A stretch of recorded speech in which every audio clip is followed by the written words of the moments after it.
Electrostatics class 12 का chapter start किया था। वो जो क्लास 12 का चैप्टर था उसमें हमने अभी तक चार्ज और चार्ज की यूनिट्स के बारे में पढ़ चुके हैं। अब आज जो हमारा लेक्चर है, इस लेक्चर में हम चार्ज के बारे में आगे और उसकी प्रॉपर्टीज के बारे में स्टडी करेंगे। ठीक, तो लेट्स स्टार्ट। आज का जो हमारा टॉपिक है अपने पास, पहले हमने अभी तक चार्ज जो है थोड़ा बहुत रिवाइज कर लेते हैं। पहले हमने जो चार्ज था अपने पास, चार्ज क्या होता है बेसिकली, जिसका यूज जो कोई भी बॉडी है अपने पास, उसकी वजह से बॉडीज के बीच में क्या हो रहा है, अट्रैक्शन या रिपल्शन। एक बात हमने देख ली थी। फिर क्या देखा था, जो चार्ज है अपने पास उसकी वजह से इलेक्ट्रिक या मैग्नेटिक इफेक्ट क्या होता है, प्रोड्यूस या एक्सपीरियंस। ठीक है ना, आपने इतनी बात देखी थी। फिर अपने एक और चीज देखी थी जिसको मैं वापस रिपीट कर रहा हूँ कि मान लो कोई भी अपने पास बॉडी है, अगर कोई भी बॉडी अपने पास न्यूट्रल है तो कोई भी न्यूट्रल बॉडी जो है हमेशा, इसका मतलब क्या है कि अगर कोई बॉडी न्यूट्रल है इसका मतलब है उस पर नेट चार्ज कितना होगा आपके पास, जीरो। अगर बॉडी जो न्यूट्रल है उस पर नेट चार्ज जीरो है तो इसका मीनिंग भी मैंने तुम्हें बताया था कि number of electron is equal to क्या होगा अपने पास, नंबर ऑफ प्रोटॉन्स। कि जितने इलेक्ट्रॉन अवेलेबल है उसके पास उतने ही क्या होंगे, प्रोटॉन। इस वजह से जो नेट चार्ज आएगा बॉडी पर वो कितना आ जाएगा आपके पास, जीरो। तो आपको क्या ध्यान रखना है आगे से अपने पास, अगर कोई भी बॉडी है और उस पर नेट चार्ज जीरो है तो नेट चार्ज जीरो होने का मीनिंग क्या है आपके पास, कि नंबर ऑफ इलेक्ट्रॉन और नंबर ऑफ प्रोटॉन जो है उनकी क्वांटिटी बिल्कुल कैसी होगी आपके पास, सेम होगी अपने पास। तो number of electron is equal to number of proton. ठीक, इसका ध्यान रखना है। अब अपन क्या करें कि मान लो अपने को एक न्यूट्रल बॉडी ली, ये बॉडी कैसे ले ली अपन ने, न्यूट्रल। और ये जो न्यूट्रल बॉडी है अपने पास, मान लेते इसका मास कितना है, जूम कर लिया अपन ने m, और ये बॉडी इनिशियली कैसी है आपके पास, न्यूट्रल। तो अगर ये कोई बॉडी न्यूट्रल है अपने पास तो उसका मीनिंग क्या है कि number of electron is equal to number of क्या हो जाएगा आपके पास, प्रोटॉन। कि जितने इलेक्ट्रॉन है उतने क्या अवेलेबल है इसके पास, प्रोटॉन। अब मान लो किसी भी मेथड से, अभी अपन ने मेथड्स नहीं पढ़े चार्जिंग के, आगे पढ़ेंगे, और मान लो किसी भी मेथड से अगर क्या करें, इसमें से कुछ इलेक्ट्रॉन लूज करा दें या गेन करा दें, जो भी मान लेते पहले इसमें से कुछ ना कुछ इलेक्ट्रॉन क्या कर लिए, इसने गेन कर लिए। अगर ये बॉडी जो न्यूट्रल बॉडी है अगर कितने भी इलेक्ट्रॉन गेन करेगी तो गेन करने का मतलब क्या है कि पहले से इलेक्ट्रॉन की क्वांटिटी क्या हो जाएगी, ज्यादा। प्रोटॉन तो उतने ही है पर नंबर ऑफ इलेक्ट्रॉन जो है अपने पास वो ज्यादा हो गए। इसका मतलब कि इनके बीच में जो पहले इक्विवेलेंट का साइन आ रहा था वो क्या हो गया, आप चेंज। इसका मतलब क्या हो गया, number of electron is greater than number of proton. और इलेक्ट्रॉन पे चार्ज कैसा होता है, नेगेटिव। इस वजह से प्रोटॉन और इलेक्ट्रॉन की जो डिफरेंस आ गया क्वांटिटी में इनके, इस वजह से बॉडी पर भी नेट चार्ज कैसा आ जाएगा अपने पास, नेगेटिव। ठीक, इसी तरीके से मान लो यही बॉडी जो है अपने पास, ये क्या करती है, कुछ इलेक्ट्रॉन लूज करती है।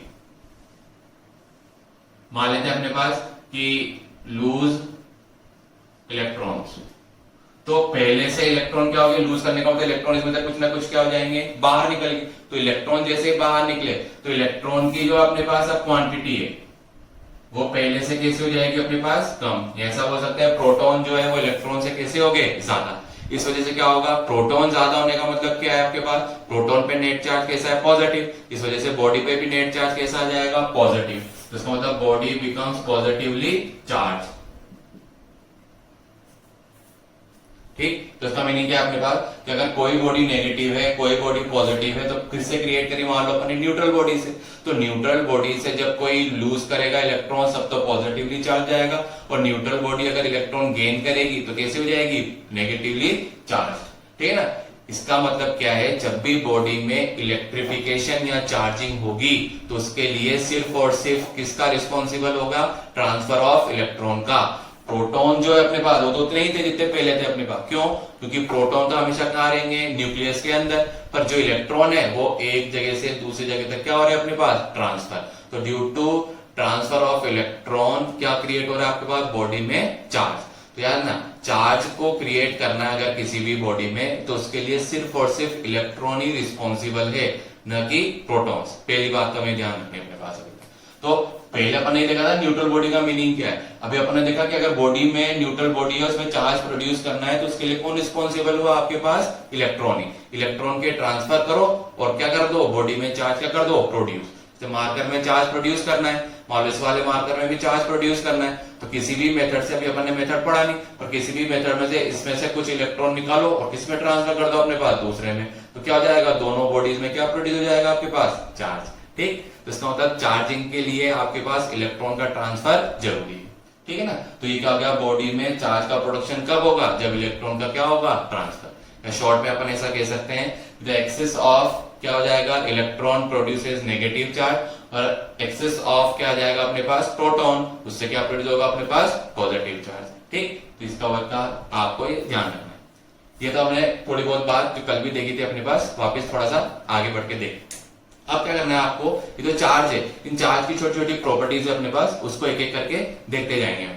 अब चार्ज की क्या क्या प्रॉपर्टीज है, इसको एक एक करके अपन देखें अगर अपने पास। तो पहले क्या कर रहे हैं अपने पास, चार्ज जो है, चार्ज की एक प्रॉपर्टी है पहला कि charge is additive in nature. Charge का नेचर कैसा होता है आपके पास, additive and transferable.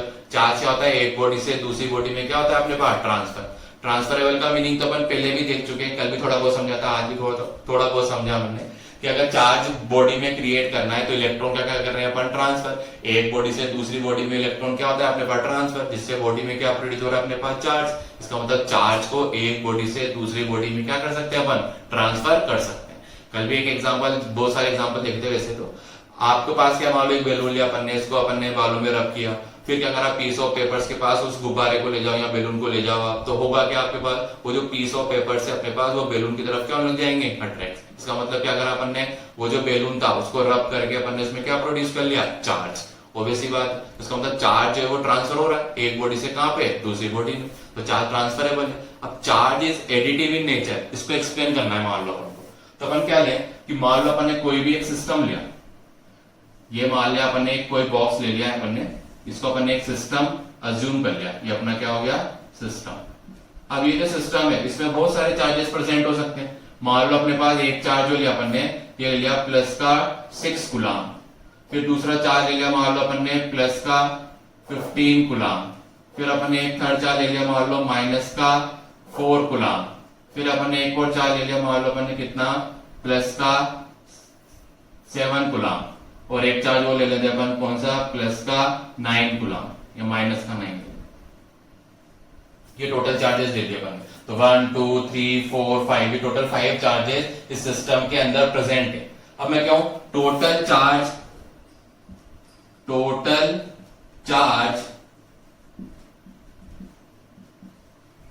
In the system में टोटल चार्ज की वैल्यू फाइंड करनी है अपन को। तो सिस्टम में अगर टोटल चार्ज पता लगाना है तो क्या करेंगे, जितने भी इंडिविजुअल चार्जेस इस सिस्टम के अंदर आ रहे हैं सबका क्या कर दो, अलजेब्रिक सम।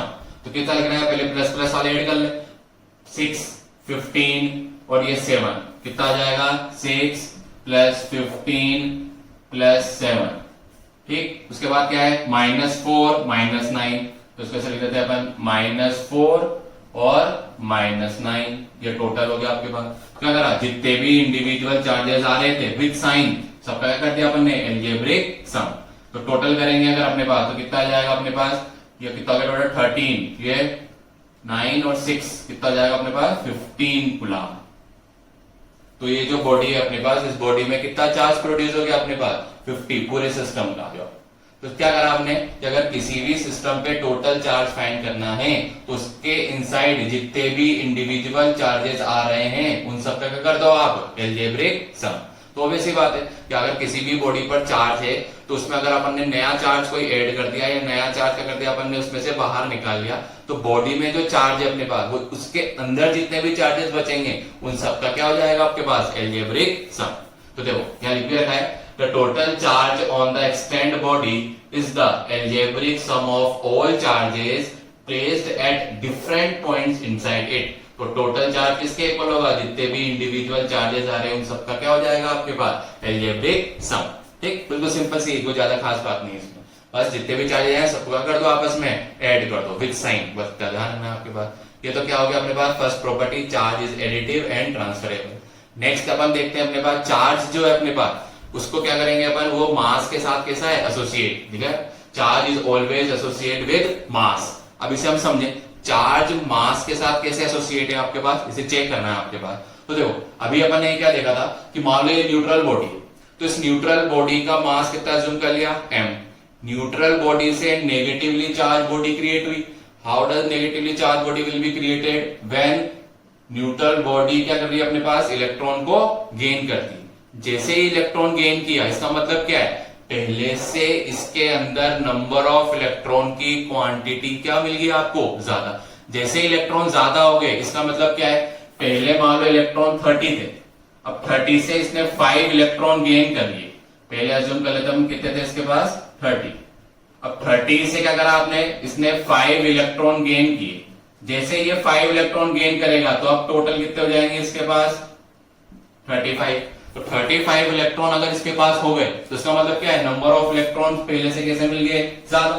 तो जैसे इलेक्ट्रॉन ज्यादा मिल गए, इसका मतलब जितने इलेक्ट्रॉन इसके अंदर आए उतना ही मास क्या हो गया होगा इसका, इंक्रीज। ठीक, मान लेते हैं इसका जो मास है अपने पास, वो पहले से कितना हो गया अपने पास, m था, तो m प्लस डेल्टा m ये मास हो गया इसका अपने पास। तो ये जो डेल्टा m मास है, ये कौन सा मास है, ड्यू टू एक्स्ट्रा इलेक्ट्रॉन। जो एक्स्ट्रा इलेक्ट्रॉन इसने क्या करे अपने पास, गेन करे,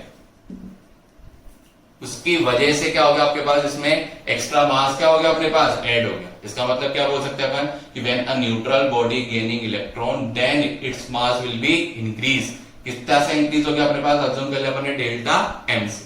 इसी तरीके से क्या होगा, अगर मान लो ये न्यूट्रल बॉडी कुछ इलेक्ट्रॉन लूज करेगी, लूज करने का मतलब इसमें से कुछ इलेक्ट्रॉन कितने निकल गए बाहर। वैसे अज्यूम कर लेते मान लो 30 थे, 30 में से 5 इलेक्ट्रॉन क्या हो गए इसमें से बाहर आ गए। जैसे ही 5 इलेक्ट्रॉन बाहर आएंगे अपने पास, तो होगा क्या अपने पास, 5 बाहर आने का मतलब इसके अंदर कितने बच गया, 25 इलेक्ट्रॉन। अगर 25 इलेक्ट्रॉन बच गए तो पहले से 5 इलेक्ट्रॉन कम हो गए। तो 5 इलेक्ट्रॉन का जितना मास होगा उतना ही मास क्या हो जाएगा इसका अपने पास, पहले से डिक्रीज हो जाएगा। तो इसका मतलब 5 इलेक्ट्रॉन के इक्विवेलेंट मास डिक्रीज हो गया। तो अज्यूम कर लेते हैं अपन इसका जो मास है वो हो जाएगा m माइनस डेल्टा m। वापिस डेल्टा m मास क्या है अपने पास, मास विच ट्रांसफर्ड इलेक्ट्रॉन, जो ट्रांसफर इलेक्ट्रॉन है उसका मास है अपने पास। डेल्टा m क्या है, डेल्टा m ये तो था जो एक्स्ट्रा इलेक्ट्रॉन ट्रांसफर हो रहे हैं, जो हो रहे हैं। इसमें भी क्या है अपने पास, जो इलेक्ट्रॉन बाहर निकल गए उसके इक्विवेलेंट मास है। तो हो क्या रहा है कि जैसे जैसे चार्ज का ट्रांसफर हो रहा है वैसे वैसे मास का भी क्या हो रहा है अपने पास, ट्रांसफर। इसका मतलब क्या है कि जो चार्ज है अपने पास वो मास के साथ क्या है, एसोसिएट है। ठीक है ना, अगर चार्ज का ट्रांसफर करोगे तो मास का भी क्या होगा, ट्रांसफर। और कितना मास ट्रांसफर होगा, जितना चार्ज या इलेक्ट्रॉन ट्रांसफर करोगे उसके इक्विवेलेंट ही मास का क्या होगा, ट्रांसफर। 10 इलेक्ट्रॉन ट्रांसफर करे तो 10 इलेक्ट्रॉन के इक्वल मास का क्या हो जाएगा अपने पास, ट्रांसफर। 50 इलेक्ट्रॉन ट्रांसफर करे तो 50 इलेक्ट्रॉन्स के इक्वल मास का क्या हो जाएगा आपके पास, ट्रांसफर। ठीक है ना, यही क्या है अपने पास कि ये charge is always associate with mass. तो ये लिखा है अपने, charge can not exist without mass, तो mass can exist without charge. Okay, फिर ये लिख रहा है अपन ने कि तो अगर बॉडी में मास में क्या हो रहा है, चेंज, तो मास में चेंज किसके इक्वल हुआ, मैंने भी समझाया आपके पास कि 10 इलेक्ट्रॉन हुए तो 10 इलेक्ट्रॉन की इक्विवेलेंट मास क्या हो जाएगा, चेंज। तो the change in mass of the body is कितना जाएगा, delta m n into me। n तो क्या है, नंबर ऑफ इलेक्ट्रॉन ट्रांसफर्ड, कितने इलेक्ट्रॉन ट्रांसफर कर रहे हैं, 50, 100, 200। ठीक, और मास ऑफ 1 इलेक्ट्रॉन कितना होता है, 9.1 इंटू 10⁻³ किलोग्राम, या किलोग्राम में ले रहा है। तो ये क्या हो गया अपने पास, मास ऑफ इलेक्ट्रॉन की वजह से आपके पास क्या हो रहा है, डेल्टा m की वैल्यू कितना रहेगी। ठीक, तो ये कितना हो गया आपके पास, मास जो है अपने पास वो कैसे कैसे क्या हो सकता है अपने पास, बॉडी में चार्ज की वजह से चेंज हो सकता है, ये देख लो अपने पास। ठीक, अब नेक्स्ट जो अपने पास है प्रॉपर्टी, ये तो हो गया अपने पास। नेक्स्ट प्रॉपर्टी अपने पास क्वांटाइजेशन ऑफ चार्ज। अब क्वांटाइजेशन ऑफ चार्ज जो है उसको समझना है पहले। तो पहले एक बात देखें अपने पास कि जब भी फिजिक्स है अपने पास, उस फिजिक्स में दो तरीके की मेन क्वांटिटीज को देखते हैं अपन। एक तो होती है अपने पास कंटिन्यूअस क्वांटिटी। कंटिन्यूअस का मतलब क्या होता है, जो टाइम के रेस्पेक्ट में कंटिन्यूसली क्या हो रही है अपने पास, चेंज होती जा रही है, उसको क्या बोल रहे हैं अपन, कंटिन्यूअस क्वांटिटी। जैसे ऑब्वियसली बात है, कंटिन्यूअस क्वांटिटी जो है अपने पास हमेशा क्या होती रहती है अपने पास, मिलती जाएगी। हर वैल्यूज, हर पॉइंट पे हर वैल्यूज क्या करेगी, वो लाई करती जाएगी अपने पास। ओके, पर दूसरी क्वांटिटी होती है जिसको बोलते हैं डिस्क्रीट। डिस्क्रीट क्वांटिटी कौन सी होती है अपने पास, ऐसी क्वांटिटी जो क्या होती है, पर्टिकुलर इंटरवल में आती है। पर्टिकुलर इंटरवल का मीनिंग क्या है अपने पास, जैसे मान लो मैंने नंबर लिखा 1 2 3 4, ठीक, तो एक नंबर सीख दिया अपन ने 1 2 3 4, ओवैसी बात ऐसे ही बोलते हैं अपन। फिर आपको देखने में तो लग रहा है सर नंबर 1 के बाद 2 ही आता है, 2 के बाद 3 होता है, 3 के बाद 4 ही होता है, ओवैसी बात ऐसे लिखते हैं अपन। जितने भी काउंटिंग करते हैं काउंटिंग में ऐसा ही होता है सारा का सारा। पर एक्चुअल में क्या मीनिंग है अपने पास कि 1 और 2 के बीच में यही नंबर नहीं है, 1 और 2 के बीच में जो नंबर है अपने पास तो इनफाइनाइट नंबर है। ऑब्वियसली बात है 1.01 भी ले सकते हैं, 1.001 भी ले सकते हैं, 1.1 भी ले सकते हैं, कुछ भी, ये तो इनफाइनाइट नंबर्स। पर अपन ने अभी क्या लिया है 1 के बाद डायरेक्ट कौन सा लिया 2, फिर 3, फिर 4, ये सारे जितने भी नेचुरल नंबर्स लिख रहे हैं अपने पास। बेसिकली क्या है कि अपन ने ये जितने भी नंबर्स लिखे हैं इन सब में एक पर्टिकुलर गैप है, और वो गैप कितने का है इनमें 1 1 का, इन सब में गैप कितने का आ रहा है अपने पास 1 1 का। तो ऐसी क्वांटिटीज जो पर्टिकुलर गैप में आ रही है अपने पास उन्हीं को अपन क्या बोलते हैं डिस्क्रीट क्वांटिटी, और discrete quantities is also called quantized quantity, उन्हीं को हम क्या क्या क्या बोलेंगे क्वांटाइज्ड। अब ये तो आपने देख लिया कि दो तरह की क्वांटिटी कंटिन्यूअस और डिस्क्रीट, पर अब हमको ये देखना है हमारे पास कि ये जो चार्ज है ये चार्ज हमेशा कैसी क्वांटिटी है डिस्क्रीट या क्वांटाइज्ड, ठीक है ना, इसे चेक करें। तो मान लिया अपन इसको चेक करने के लिए अपन ने दो बॉडी ली ए और एक दूसरी बॉडी ली अपन ने मान लो कौन सी बी। अब ए से बी में अपन को मान लेते हैं इलेक्ट्रॉन का ट्रांसफर करना है, तो ए से बी में अगर इलेक्ट्रॉन का ट्रांसफर करें तो कम से कम कितने इलेक्ट्रॉन ट्रांसफर कर सकते हैं ए से बी में 1, ठीक, 1 से कम पॉसिबल है क्या, ये तो पॉसिबल है, तो हाफ इलेक्ट्रॉन ट्रांसफर कर सकते हैं क्या, तो नहीं कर सकते। तो मान लो अपन ने ए से बी में मिनिमम से मिनिमम कितने इलेक्ट्रॉन ट्रांसफर कर सकते हैं 1 इलेक्ट्रॉन। तो मिनिमम 1 इलेक्ट्रॉन अगर ट्रांसफर पॉसिबल है इसका, तो मिनिमम चार्ज इस पे कितना आ जाएगा, क्योंकि इसने इलेक्ट्रॉन लूज किया, तो जो लूज करता है उस पे चार्ज कैसा आ जाएगा प्लस का, किसका प्लस का ई, ई मतलब चार्ज ऑफ 1 इलेक्ट्रॉन, और चार्ज ऑफ 1 इलेक्ट्रॉन कितना होता है 1.6 इंटू 10⁻⁻19 कूलम, ठीक। और बी कैसा हो जाएगा, क्योंकि इसने इलेक्ट्रॉन गेन किया, गेन करते इस पे चार्ज आ जाएगा माइनस का ई। फिर मान लिया अपने पास इस पे प्लस ई आया, इस पे माइनस ई आया, तो किसके ट्रांसफर की वजह से आया, इलेक्ट्रॉन के ट्रांसफर की वजह से। तो minimum electron which will be transferred, वो कितनी क्वांटिटी है अपने पास 1 से कम इलेक्ट्रॉन का ट्रांसफर पॉसिबल नहीं। तो बॉडी पर भी जो चार्ज आया वो एक इलेक्ट्रॉन के इक्विवेलेंट ही चार्ज आया। उसका मतलब क्या है कि सबसे कम चार्ज जो किसी भी बॉडी पर पॉसिबल है वो है अपने पास एक इलेक्ट्रॉन का चार्ज, और उसी को अपन बोलते हैं क्वांटा ऑफ चार्ज। क्या नाम है उसका, क्वांटा ऑफ चार्ज। अब ये जो क्वांटा ऑफ चार्ज मिला आपको, ठीक, इसके बाद अगर आगे देखें तो इसके बाद अपन कितने इलेक्ट्रॉन ट्रांसफर कर सकते हैं, तो मान लो 2 इलेक्ट्रॉन ट्रांसफर कर दिए, तो इस पे कितना चार्ज आएगा, बिल्कुल सिंपल प्लस का 2e, इस पे कितना जाएगा माइनस का 2 इंटू ई। फिर मान लो 3 electron will be transferred from A to B, तो क्या हो जाएगा, इस पे चार्ज आएगा प्लस का 3e, देन इस बी पे चार्ज आएगा माइनस का 3e। ऐसे मान लो अपन ने इससे n इलेक्ट्रॉन ट्रांसफर कर दिए, n इलेक्ट्रॉन ट्रांसफर करते इस पे चार्ज कितना जाएगा प्लस का Ne, तो इस पे चार्ज कितना जाएगा माइनस का Ne। तो इसका मतलब क्या है, जैसे जैसे इलेक्ट्रॉन ट्रांसफर कर रहे हैं तो बॉडी पे कितना कितना चार्ज आएगा ये अपन अमाउंट में निकाल सकते हैं, ऑब्वियस सी बात है। कभी भी जब चार्ज का ट्रांसफर कर रहे हैं तो कैसे कर रहे हैं अपन 1 2 3 4, कभी ऐसे चार्ज पॉसिबल है कि 1/2e इतना ट्रांसफर कर सकते हैं इलेक्ट्रॉन, ये पॉसिबल ही नहीं है आपके पास। मान लो मैंने ऐसे लिख दिया 1.8 इलेक्ट्रॉन ट्रांसफर कर दो सर, कैसा पॉसिबल है क्या आपके पास, ये भी पॉसिबल नहीं है आपके पास। मैंने कहा 10⁻⁻5 इलेक्ट्रॉन ट्रांसफर कर दो, ऐसा पॉसिबल है क्या, नहीं पॉसिबल है। तो जब ऐसे इलेक्ट्रॉन का ट्रांसफर पॉसिबल नहीं है तो बॉडी पे चार्ज भी इसी अमाउंट में मिलना पॉसिबल नहीं। इसका मतलब क्या है कि जब भी बॉडी पे चार्ज मिल रहा है या तो ई का 1 multiple 2 multiple 3 multiple n multiple मिल रहा है, इसको बोलते हैं इंटीग्रल मल्टीपल या इंटीजर मल्टीपल। तो इसका मीनिंग क्या है, तो charge on the body Q is equal to integral multiple of charge of 1 electron. किसका साइन लगा दिया अपन ने, प्लस माइनस।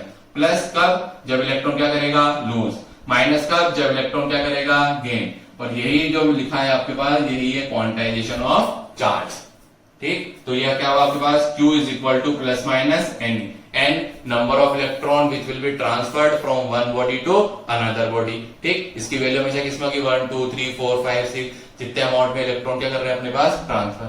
और E क्या है, चार्ज ऑफ 1 इलेक्ट्रॉन, और चार्ज ऑफ 1 इलेक्ट्रॉन होता है 1.6 इंटू 10⁻⁻19 कूलम। तो ये क्या हुआ आपके पास, चार्ज जो है अपने पास वो चार्ज किसी बॉडी पर हमेशा इंटीग्रल मल्टीपल ऑफ क्या होगा, charge of 1 electron. This is called quantization of charge, इसी को ही क्वांटाइजेशन ऑफ चार्ज कहेंगे अपन। तो ये हो गया अपने पास क्वांटाइजेशन ऑफ चार्ज का मीनिंग। देखो यहाँ लिख रखा है हमने द क्वांटाइजेशन ऑफ चार्ज, इसका क्या मीनिंग है अपने पास, the charge of electron is taken as elementary unit. Elementary का मतलब smallest unit which will be transferred from one body to another body, उसी को क्या बोलते हैं, क्वांटा ऑफ चार्ज। उसकी वैल्यू कितनी है आपके पास 1.6 into 10⁻⁻19 कूलम। फिर लिख रखा है क्वांटाइजेशन ऑफ चार्ज का एक्चुअल मीनिंग क्या है। जब भी आपको स्टेटमेंट पूछे तो आपको ये लिख के आना है कि according to the quantization of charge the total charge on the body will be, कितना होना चाहिए अपने पास, integral multiple of charge of one electron, that is Q is equal to plus minus n e, where n क्या है आपके पास, number of electron transferred, मतलब 1 2 3 4 5 6 जो भी दे रखा है, और n t की वैल्यू कितनी है आपके पास 1.6 into 10⁻⁻19 कूलम। ये क्या हुआ अपने पास, इसकी value quantization of charge. Next जो प्रॉपर्टी हमारे पास वो है conservation of charge. Conservation of charge का मीनिंग क्या है, या पहले कंजर्व होने का मीनिंग समझे। तो अगर अपने पास कोई भी सिस्टम है तो उस सिस्टम में जो भी आपके पास अमाउंट है अगर वो कांस्टेंट रहता है तो अपन क्या बोलेंगे कि वो जो सिस्टम है उसके लिए वो पूरा जो अमाउंट अपन ले रहे हैं है ना, उसके अकॉर्डिंग वो फिजिकल क्वांटिटी क्या होती है अपने पास, कंजर्व। जैसे छोटी क्लासों में आपने कंजर्वेशन ऑफ एनर्जी पढ़ा, तो कंजर्वेशन ऑफ एनर्जी क्या होता है आपके पास कि अगर कोई भी एनर्जी अपने पास ना तो उसको क्रिएट कर सकते हैं ना डिस्ट्रॉय कर सकते हैं, पर एक फॉर्म से दूसरे फॉर्म में इसका क्या है अपने पास, ट्रांसफॉर्मेशन क्या है, पॉसिबल। तो चार्ज कंजर्वेशन भी बेसिकली ऐसा ही कुछ है अपने पास। अगर कोई अपन सिस्टम ले तो सिस्टम का टोटल चार्ज जो है वो क्या रहना चाहिए आपके पास, कांस्टेंट, पर सिस्टम जो आपको लेना है वो लेना आइसोलेटेड सिस्टम। आइसोलेटेड सिस्टम का मीनिंग क्या है अपने पास, उस पे कोई एक्सटर्नल इफेक्ट जो है अपने पास वो काम नहीं करना चाहिए अपने पास। मतलब जो सिस्टम के पार्टिकल्स अपन ने चूज कर लिए, उन सिस्टम के पार्टिकल्स या उन सिस्टम की बॉडीज में जो टोटल चार्ज मिलेगा वो टोटल चार्ज हमेशा क्या रहेगा आपके पास, conserve. There is no external effect जो है अपने पास वो उस पे काम नहीं करे, इस बात का ध्यान रखना है अपने पास। तो in any isolated system the total charge या total amount of charge in the system कैसे रहना चाहिए आपके पास, कंजर्व। यही इसका क्या है, इसका मतलब यही है आपके पास कि charge neither be created not to be destroyed in any isolated system. क्या आइसोलेटेड सिस्टम में चार्ज जो है वो कंजर्व रहेगा, मतलब कांस्टेंट रहेगा, ना तो उसको क्रिएट कर सकते हैं अपन, ना ही क्या कर सकते हैं अपन, डिस्ट्रॉय कर सकते हैं। तो अगर अपन क्या करें, इसको एक एग्जांपल से समझे, मान लो एग्जांपल समझे अपने पास। तो जैसे अपन क्या लेते हैं, पहला एक केमिकल रिएक्शन लिया अपन ने। ये केमिकल रिएक्शन क्या है आपके पास, Na sodium plus chlorine react करके क्या बनाता है आपके पास, NaCl। अब इनिशियली Na जो है बेसिकली क्या है, एटम, और एटम ऑलवेज न्यूट्रल। तो अगर देखें अपने पास तो इस पे इनिशियल चार्ज कितना है, 0। इस पे भी इनिशियल चार्ज क्या होगा, क्योंकि ये भी एटम है तो कितना होगा, 0। तो टोटल इनिशियल चार्ज निकालूं तो उसकी वैल्यू भी कितनी आ गई अपने पास, 0। इसका मीनिंग क्या है अपने पास कि जो चार्ज है अपने पास, इनिशियल चार्ज जो है NaCl बनने में वो कितना आ रहा है, 0। और फाइनली चेक करेंगे तो NaCl कब बनता है, जब Na अपना एक इलेक्ट्रॉन किसको ट्रांसफर कर रहा है अपने पास, Cl को। तो Na पे जो चार्ज मिलेगा अपने पास वो तो कितना मिल जाएगा, क्योंकि ये अमाउंट इलेक्ट्रॉन दे रहा है तो ये तो प्लस का ही, ये इलेक्ट्रॉन ले रहा है एक तो इसका माइनस का ही। तो टोटल फाइनल चार्ज जो मिला अपने पास वो भी कितना मिल गया अपने पास, 0। तो रिएक्शन के पहले और रिएक्शन के बाद जो भी चार्ज है अपने पास वो कितना आ रहा है, 0 0। तो अगर ये पूरा एक सिस्टम है अपने पास, ये एक सिस्टम है पूरा, NaCl जो भी अपने एक सिस्टम है, तो in any isolated system total charge remains constant. यही क्या है अपने पास, कंजर्वेशन ऑफ चार्ज बेसिकली, ठीक है। एक एग्जांपल और देख रहे हैं अपन, पेयर प्रोडक्शन। ये पेयर प्रोडक्शन क्या है अपने पास कि कोई भी जो अपने पास गामा फोटोन है अपने पास, ठीक, जो गामा फोटोन जो है अपने पास बेसिकली ये क्या होता है अपने पास, इलेक्ट्रॉन, और एक इलेक्ट्रॉन की तरह एक पॉजिटिव पार्टिकल है जिसे क्या बोलते हैं अपन, पॉजिट्रॉन, ठीक। तो क्या होता है, ये जो पेयर प्रोडक्शन रिएक्शन है इसमें गामा फोटोन जो है वो इलेक्ट्रॉन और पॉजिट्रॉन में क्या हो जाता है, कन्वर्ट। अब गामा फोटोन बेसिकली क्या है, वेव, और वेव या कोई भी रे जो है अपने पास वो हमेशा क्या होती है, न्यूट्रल। तो ये जो फोटोन है बेसिकली ये तो कैसा है, चार्जलेस। तो इस पे चार्ज कितना आ जाएगा, तो Q इनिशियल की बात करूं तो कितना हो गया, वो तो 0। फिर इलेक्ट्रॉन का चार्ज -E, पॉजिट्रॉन का चार्ज होता है इलेक्ट्रॉन के चार्ज का अपोजिट, ये एंटी पार्टिकल है किसका, इलेक्ट्रॉन का। तो कितना आ जाएगा, Q फाइनल, इसकी वैल्यू भी कितनी आ गई अपने पास, 0। तो इनिशियल चार्ज और फाइनल चार्ज ये दोनों की वैल्यू कितनी आ गई अपने पास, 0। इसका मतलब ये जो पेयर प्रोडक्शन रिएक्शन है इसमें भी चार्ज कैसा है अपने पास, कंजर्व। इस रिएक्शन की खासियत क्या है कि गामा जो है बेसिकली ये है एनर्जी का फॉर्म, मतलब गामा फोटोन है, फोटोन का मतलब क्या है, एनर्जी। बेसिकली ये जो एनर्जी है ये किसमें कन्वर्ट हो गया, पार्टिकल्स में या मास में। तो ये एनर्जी से पार्टिकल या एनर्जी से मास के बनने का क्या है, प्रोसेस एक तरीके का। तो एनर्जी टू मास शो कर रहा है ये रिएक्शन अपन को, ठीक। इसी तरीके से एक रिएक्शन और होती है अपने पास, ये एनिहिलेशन ऑफ मैटर। तो एनिहिलेशन ऑफ मैटर क्या है, इसका अपोजिट बोल सकते हैं अपन कि क्या होता है, कोई भी इलेक्ट्रॉन पॉजिट्रॉन के साथ रिएक्ट करके, इलेक्ट्रॉन पॉजिट्रॉन से रिएक्ट करके क्या करता है अपने पास, दो गामा फोटोन क्या करेगा अपने पास, इमिट। वापस ये रिएक्शन भी वैसी अगर चेक करें तो इस पे चार्ज नेगेटिव, इस पे चार्ज पॉजिटिव, टोटल अगर निकालेंगे तो कितना जाएगा, 0। ये भी गामा फोटोन, ये भी गामा फोटोन, तो दोनों चार्जलेस है, तो इसका टोटल आंसर भी कितना आ गया, 0। तो इनिशियल चार्ज और फाइनल चार्ज वापस कितना मिला अपन को, सेम मिलने का मतलब क्या है कि एनिहिलेशन प्रोसेस में क्या होता है अपने पास, जो भी चार्ज है वो क्या रहता है, कंजर्व रहता है, ठीक। ये वाला जो प्रोसेस है बेसिकली इसका अपोजिट है, जैसे इसमें भी स्टार्टिंग में इलेक्ट्रॉन और पॉजिट्रॉन जो है वो पार्टिकल है, और पार्टिकल किसमें कन्वर्ट हो रहा है अपने पास, एनर्जी में। ऐसा हो सकता है मास किसमें कन्वर्ट हो रहा है अपने पास, एनर्जी। तो ये मास से एनर्जी के क्रिएशन का फॉर्म है अपने पास बेसिकली, और एनर्जी से मास के क्रिएशन का फॉर्म हो गया अपने पास। तो इन दोनों में क्या देखा अपने पास, ये जो अपने पास कंजर्व है अपने पास, तो कोई सी भी रिएक्शन हो, जैसे न्यूक्लियर रिएक्शन आएगा, न्यूक्लियर ट्रांसफॉर्मेशन आएगा अपने पास, किसी भी प्रोसेस में जिसमें चार्ज का क्या हो रहा है अपने पास, ट्रांसफर हो रहा है या कुछ हो रहा है अपने पास। पर अगर अपन एक सिस्टम चूज करा आइसोलेटेड, तो in any isolated system total charge will be always constant. ये कंजर्वेशन ऑफ क्या आपके पास, चार्ज, ठीक। अब नेक्स्ट प्रॉपर्टी जो है अपने पास वो क्या है अपने पास, इसकी जो नेक्स्ट प्रॉपर्टी है चार्ज के अपने पास वो है charge is invariant. Charge is invariant. Charge is invariant का मीनिंग क्या है अपने पास, कि चार्ज इनवेरिएंट है, इसका मतलब क्या है, कहीं पे भी फिजिक्स में इनवेरिएंट वर्ड है अगर अपने पास, इसका मतलब क्या है, वो चीज स्पीड पे डिपेंड नहीं करती, ठीक। तो इसका मतलब क्या है, अगर किसी भी बॉडी पर चार्ज है और वो बॉडी मान लो रेस्ट में, और वही बॉडी मान लो क्या करने लगी, अब अपने पास मूव करने लगी, तो जो आपके पास स्पीड बढ़ने पर चार्ज में कोई चेंज नहीं होगा। इसका मीनिंग क्या है, charge on body at rest is equal to charge on body when moving.